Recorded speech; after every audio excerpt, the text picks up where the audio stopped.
Olá, graça, paz e misericórdia da parte daquele que vive e reina pelo século dos séculos. É uma imensa satisfação estar recebendo você aqui no canal Escatologia Plena para que juntos venhamos a examinar questões totalmente voltadas à escatologia bíblica que de fato é realizada. Se você não é inscrito nesse canal, inscreva-se, ative no sininho de todas as nossas notificações para que você receba todas as nossas atualizações, como nossas lives que fazemos aqui no canal. Se você também desejar fazer parte do grupo de membros do nosso canal, é só você apertar o botão Seja Membro e vamos a mais um vídeo.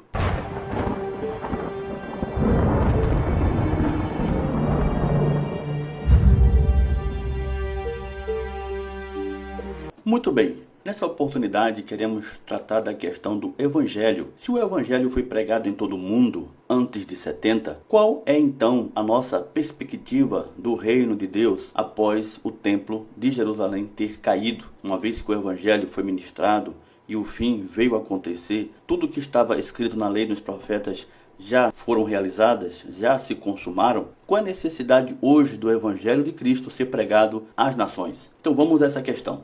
Então veja, na tradicional perspectiva futurista, eles imaginam que quando o Evangelho finalmente for anunciado em todo o mundo, Deus ele terminará o seu propósito redentor em um grande julgamento final e em seguida destruirá tudo isso aqui que está manifesto nesta terra. Diferentemente desse tipo de pensamento e visão, para nós preteristas completos, a propagação do Evangelho em todas as nações antes da queda de Jerusalém em 70 foi, na verdade, o estabelecimento e não o término do Evangelho da graça de Deus para as gerações continuadas no mundo. Eclesiastes 1:4 diz: geração vai e geração vem, porém a terra permanece para sempre. Qual o sentido de outras gerações vierem sem que tenha a desfrutar desse Evangelho eterno? Estão parando para perceber o quanto é diferente quando observamos as questões da fé com maior nitidez daquilo que foi o seu propósito? Enquanto as portas da graça estavam fechadas para a última geração incrédula da era do Antigo Testamento, a graça do Evangelho eterno foi divinamente estabelecida para toda a humanidade, para sempre e eternamente. É como podemos contemplar aqui escrito em Apocalipse capítulo 22, do versículo 1 ao 2. Então o anjo me mostrou o rio da água da vida, brilhante como cristal, que sai do trono de Deus e do Cordeiro. No meio da praça da cidade, e de um e de outro lado do rio, está a árvore da vida, que produz 12 frutos, dando seu fruto de mês em mês, e as folhas da árvore são para a cura dos povos.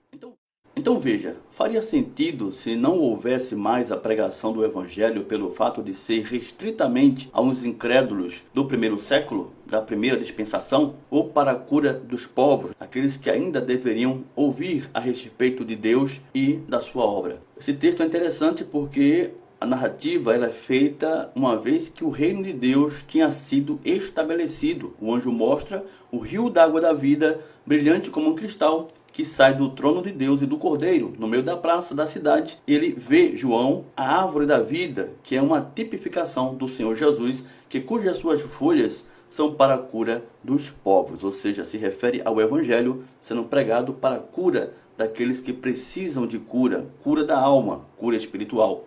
Entendo o quanto é importante o discernimento de uma escatologia já realizada, sem com que a gente possa realmente entender que, pelo fato de Jesus ter vindo, tudo se deu ao fim. Então veja, a tradição religiosa, juntamente com a crença universalista, ela ensina abertamente uma eventual abolição daquilo que é a graça de Deus em Cristo, que morreu, que entregou a sua vida em uma cruz, para justificar pela fé os que vão sendo salvos mediante a pregação do Evangelho. Isso é um erro brutalmente terrível. Há um desconhecimento gritante sobre a promessa feita a Abraão, cujo qual ele declara que ele seria pai de uma numerosa nação. Será que essa numerosa nação acabou em 70? Logo, ver a realização passada do Evangelho, terminada em 70 com a queda de Jerusalém, pelo fato de ter sido pregado o Evangelho em todo o mundo, e assim ter vindo o fim da era mosaica, não significa que acabou o Evangelho, acabou a graça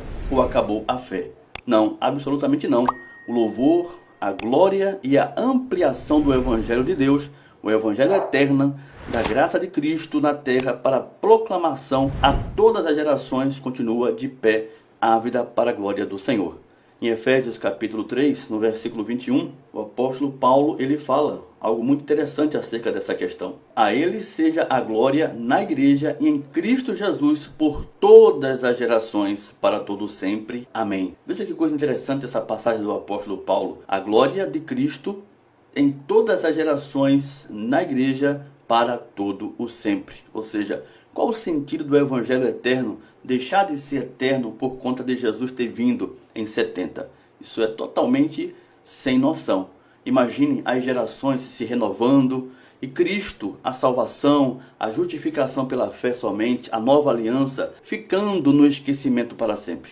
Fica claro que o cumprimento da grande comissão pela igreja, liderada pelo poder do evangelho eterno e a pregação da palavra de Deus nos últimos dias, foi na verdade o verdadeiro começo da cura da alma mediante o evangelho para todas as gerações. É preciso que se entenda que a Bíblia nunca se tornará uma peça dispensada e antiquada de museu. Não, absolutamente não. Ela, a palavra de Deus, a mais lida em toda a terra, será sempre assistida assim como envelhecida, porém muito atual conforme Cristo e seu reinado de uma eterna aliança. Em Salmo capítulo 72, no versículo 5, está escrito: Ele permanecerá enquanto existir o sol e enquanto durar a lua através das gerações. Qual seria o sentido de Cristo continuar sendo rei, sendo Senhor, se o evangelho não teria mais poder para nada? No verso 17 está escrito também que o nome do rei permaneça para sempre e que prospere enquanto o sol brilhar, que todos sejam abençoados por meio dele